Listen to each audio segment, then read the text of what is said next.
ƙarancin lokaci ba da na kwana ina jinjina kuɗi shugabannin taro, alƙalan gasa, mai kula da lokaci, yannena, kannena, abokiyar karawata, duk amincin Allah su tabbata a gare ku. Na sami kaina cikin mamaki da takaici a lokacin da naji an ce wai Basarake shine fi mai kuɗi ketonin a cikin al'umma.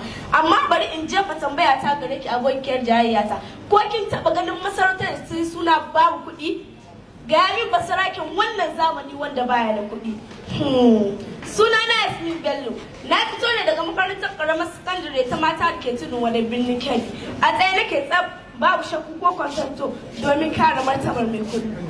Amma kafin in zurfafa bayani na akan hujjojina, na kan so in tuna da baitin waƙar Alhaji Sani Ɗanlau inda yake cewa sarauta tana da daɗi hadai sarkin da adanerori ba a yi gwagwarin na banza ba shehu sauran mazan farko. Allah sarki kuɗi kenan su ne ke sarauta.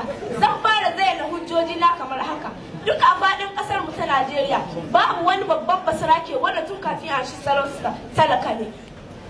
Misali, fara daga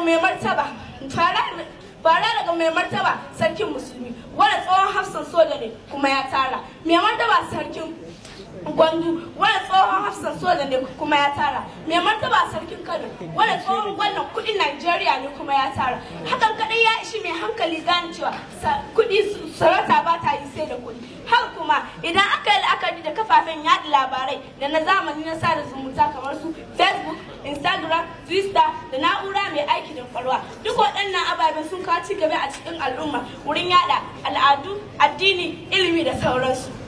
Kuma waɗannan ababen masu kunne suka kawo shi ba sarakuna ba. Ba Amurken nan Mark Zuckerberg wanda halin yanzu na cikin masu kuɗin duniya kuma shi ya kawo Facebook. Haka kuma mai kuɗi ne zai iya sanya a gidansu ko a gidan wani. Shi yasa na kan tuna wani baiti na wani mawaƙi Sadi Sidi Sharifai inda yake cewa Naira Zainabu Abu mai maganin surukan zamani.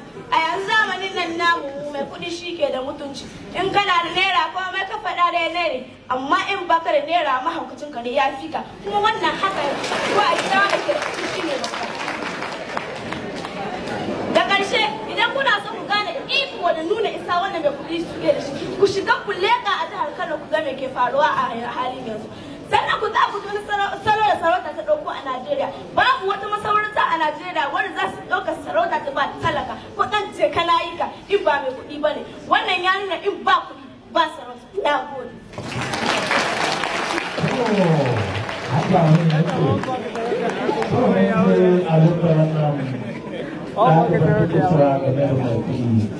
Amma bari mu ji sarauta ita kuma abu da za ta mai da martani a kai.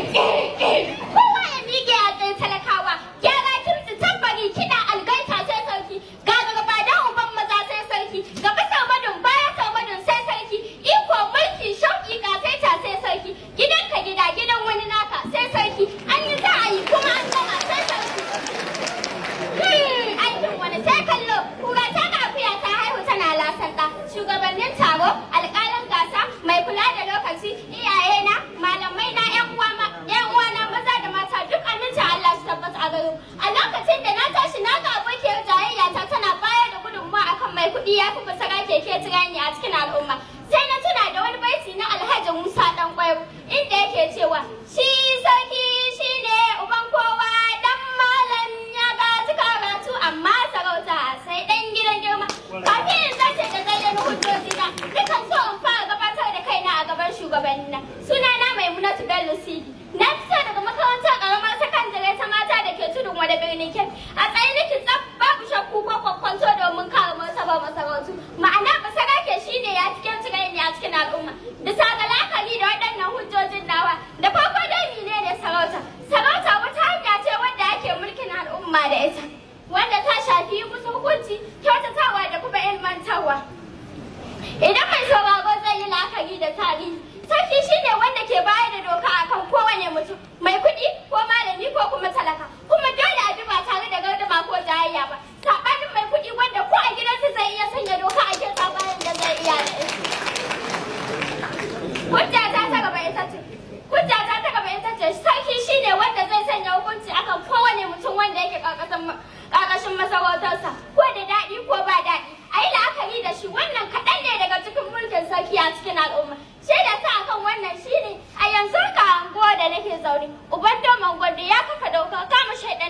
tsabagi ana yi musu aski da hukunta su wanda ba wani mai kuɗin da zai iya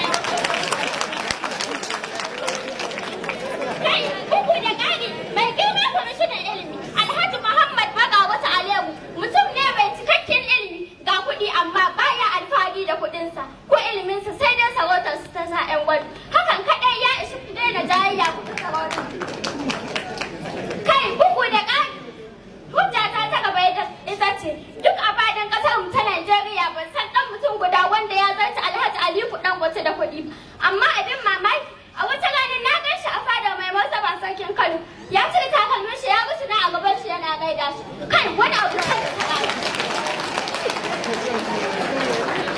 daga ƙarshe idan mai sauraro zai yi la'akari da mahimmancin sarauta a addinance babu annabin da ya roƙi Allah da ya bashi dukiya amma sai gashi annabi Suleiman alaihi salam ya roƙi Allah da ya bashi mulki da iko wanda bai taɓa ba kowa ba kuma wanda ba zai taɓa ba kowa a duniya ba hakan kadai ya ishi ku gane cewa sarauta ta ci kuɗi daga ƙarshe ina so a baki hamayya ta da ki aiki da baitin waƙar Alhaji Sani Dandau inda yake cewa kai mutane ku bar jayayya ku yarda da ikon Allah Allah shi kawai ya bashi ku zo mu rufa mai baya akwai gaba na nan kuma ba duka za a ga mai sarki wanda a halin yanzu sarauta tana kwantama a duniya ta kasance gatan masu kuɗi shugaban ƙasar mu na Najeriya yana takama da sarauta gwamnan jihar Kebbi sarauta wato matawallan gwadu kwamishinan ilimi sarauta wato sayin gwadu kai kowa ma sarauta ke da ki yarda da ki yarda duk masarautar shi ne ya cike cire ne a cikin al'umma na gode.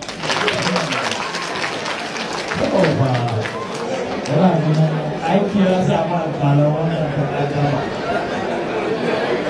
ta farko da ta faɗa sai maka kama ta shafi komai ta yi kuma ta rike samu